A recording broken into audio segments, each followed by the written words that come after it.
मोदी का मिशन दक्षिण। दक्कन फतेह को निकले मोदी। साउथ की चाबी खोलेगी 400 सीटों का ताला। तेलंगाना के लोगों ने मोदी को फिर से वापस लेने का फैसला सुना दिया है। तेलंगाना भी कह रहा है तीसरी बार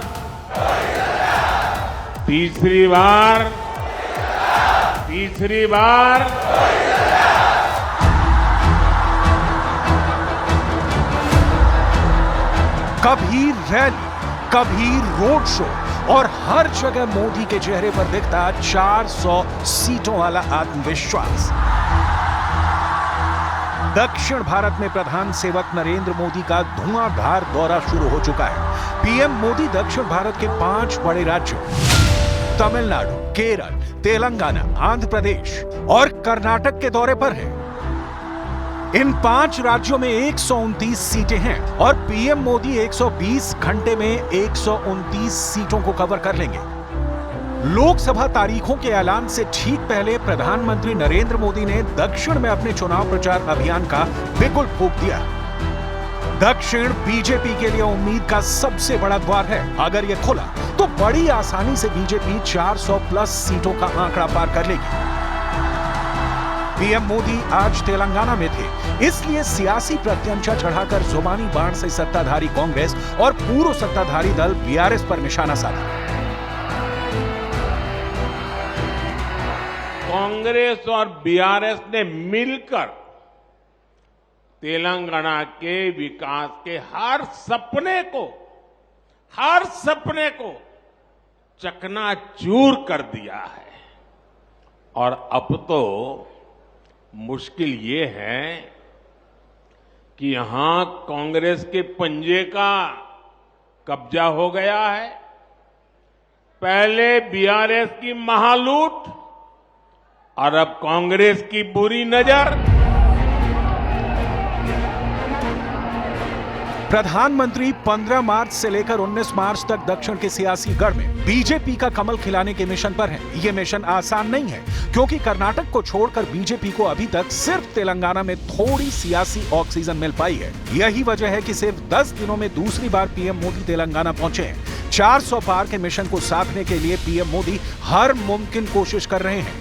बीजेपी और पीएम मोदी की इस कोशिश से साफ है कि इस बार 129 सीटों वाला दक्षिण बीजेपी के लिए कितना अहम है। बीते चुनाव में बीजेपी को इनमें से 29 सीटें ही मिली थी, जिनमें कर्नाटक में 25 और तेलंगाना की 4 सीटें शामिल थी। दक्षिण के बाकी राज्यों में बीजेपी का खाता तक नहीं खुला था। अब बीजेपी के अपने 370 और एनडीए के 400 पार के मिशन का दारोमदार दक्षिण भारत पर टिका है।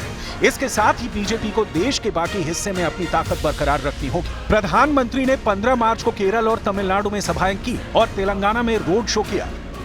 16 मार्च को पीएम ने तेलंगाना के नगर कुरनूल में रैली की और जनता के सामने अपने 10 सालों का लेखा जोखा दिया।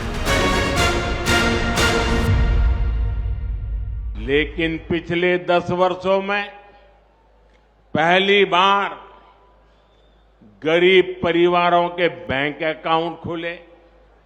पहली बार करोड़ों गरीबों को पक्के मकान का सुख मिला। पहली बार गरीब को टॉयलेट, नल से जल, बिजली का कनेक्शन, मुफ्त वैक्सीनेशन, ऐसी अनेक सुविधाएं गरीब के घर तक पहुंची। पहली बार लाखों गांवों ने रात में बिजली का उजाला देखा। 2024 में बीजेपी को अपना प्रदर्शन कितना बेहतर करना होगा साउथ में, इसे समझने के लिए 2019 के चुनावी नतीजे समझिए। पीएम ने केरल से अपनी मिशन साउथ की शुरुआत की, उसके बाद तमिलनाडु गए। तमिलनाडु में लोकसभा की 39 सीटें हैं। 2019 के चुनाव में बीजेपी को एक भी सीट नहीं मिली थी। वहीं वोट भी सिर्फ 4% मिले थे। केरल में 20 सीटें हैं, यहां भी बीजेपी का खाता नहीं खुला, लेकिन वोट 13% है। तेलंगाना में लोकसभा की 17 सीटें हैं। यहाँ बीजेपी के हिस्से में 4 सीटें आई और वोट भी 20% मिले थे। आंध्र प्रदेश में 25 लोकसभा सीटें हैं। 2019 में बीजेपी को एक भी सीट नहीं मिली और वोट भी सिर्फ 1% था। यानी साउथ के सभी राज्यों में सबसे खराब प्रदर्शन बीजेपी का आंध्र प्रदेश में रहा। लेकिन कर्नाटक में 28 लोकसभा सीटों में से 25 सीटें जीतकर 2019 में बीजेपी ने आंध्र, केरल और तमिलनाडु की कसर पूरी कर दी। लेकिन इस बार तो पीएम मोदी ने टारगेट ही 400 प्लस का रखा है और इसके लिए जीरो से काम नहीं चलेगा। सीटों के नंबर बढ़ाने होंगे और सीटों के नंबर तभी बढ़ेंगे जब वोट बढ़ेंगे। अब हम दक्षिण के 5 राज्यों में सभी पार्टियों की स्थिति सिलसिलेवार तरीके से दिखाते हैं।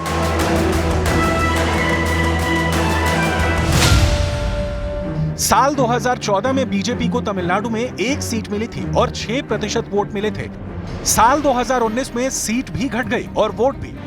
ऐसा इसलिए क्योंकि 2014 में एआईएडीएमके के साथ बीजेपी का गठबंधन था। एआईएडीएमके को 37 सीटें मिली थी, लेकिन 2019 में एआईएडीएमके का भी सफाया हो गया। वोट शेयर भी 45 से 19% पर पहुंच गया। वहीं कांग्रेस और डीएमके का 2014 में खाता नहीं खुला था, लेकिन 2019 में बाजी पलट गई। कांग्रेस को 8 और डीएमके को 24% वोट मिले। अब देखिए केरल की तस्वीर। 2014 और 2019 दोनों ही चुनाव में बीजेपी का खाता नहीं खुला, लेकिन वोट 10% से 13% हो गए। वहीं कांग्रेस को 2014 में 8 सीटें मिली थी, 2019 में 15 सीट हो गई। वोट प्रतिशत में भी 6% का इजाफा हुआ। वहीं सीपीआईएम 2014 के मुकाबले 2019 में सीटों के लिहाज से नुकसान में रही। केरल के बाद आपको दिखाते हैं तेलंगाना का हाल। साल 2014 में बीजेपी को 1 सीट मिली थी और 10% वोट मिले थे, लेकिन 2019 में बीजेपी को 20% वोट मिले थे और 4 सीटें मिली थी। वहीं कांग्रेस को 2014 में 2 सीटें मिली थी और 2019 में 3 सीटें मिली। वोट भी 5% बढ़ गए। इस बार तो विधानसभा चुनाव में भी कांग्रेस ने जीत हासिल की है, तो उसे तेलंगाना से इस बार ज्यादा ही उम्मीद है। रही बात बीआरएस की, तो उसे 2014 में 11 सीट मिली थी और 2019 में 9 सीटें मिली थी। राज्य में बीआरएस की सत्ता जा चुकी है। हालात कुछ अच्छे नहीं दिख रहे। इसी तरह आंध्र प्रदेश में 2014 में बीजेपी को 2 सीट मिली थी और 9% वोट मिले थे, लेकिन 2019 में सिर्फ 1% वोट मिला और सीट आई 0। 2014 में बीजेपी को इसलिए फायदा हुआ था क्योंकि टीडीपी के साथ मिलकर उसने चुनाव लड़ा था, लेकिन 2019 में दोनों दल अलग अलग चुनाव लड़े। दोनों को नुकसान हुआ। टीडीपी 15 सीट से 3 सीट पर खिसक गई, हालांकि उसका वोट 11% बढ़ा। वहीं कांग्रेस की हालत लगातार खराब हो रही है। 12% वोट से 2% वोट पर आ गई है कांग्रेस और वाईएसआर कांग्रेस 2014 में 8 सीट से 2019 में 22 सीटों पर पहुंच गई है और वोट शेयर भी 50% कर रहा। दक्षिण में कर्नाटक एक ऐसा राज्य है जहां बीजेपी लोकसभा चुनाव में सबसे ताकतवर दिख रही है। 2014 में बीजेपी को 17 सीटें मिली थी और 43% वोट। 2019 में ये आंकड़े बढ़ गए, सीट मिली 25 और वोट 52%। लेकिन कांग्रेस 2014 में 9 सीटों पर थी, जो 2019 में घटकर 1 पर आ गई और जेडीएस 2 सीटों से 1 सीट पर आ गई। इस बार बीजेपी और जेडीएस के बीच गठबंधन है और बीजेपी को उम्मीद है कि एनडीए गठबंधन 25 की 25 सीटें जीत लेगी।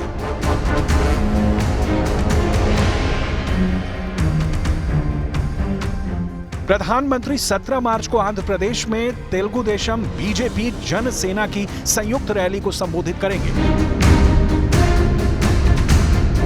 आंध्र प्रदेश में एनडीए की रैली को राज्य में सत्तारूढ़ वाईएसआरसीपी के खिलाफ 3 दलों के शक्ति प्रदर्शन के रूप में देखा जा रहा है। मोदी 18 मार्च को तेलंगाना के जगतिया और कर्नाटक के शिमोगा में रैलियों को संबोधित कर सकते हैं और तमिलनाडु के कोयम्बटूर में रोड शो करेंगे। मोदी केरल के पलक्कड़ में भी एक रोड शो करेंगे और 19 मार्च को तमिलनाडु के सलेम में एक रैली को संबोधित करेंगे।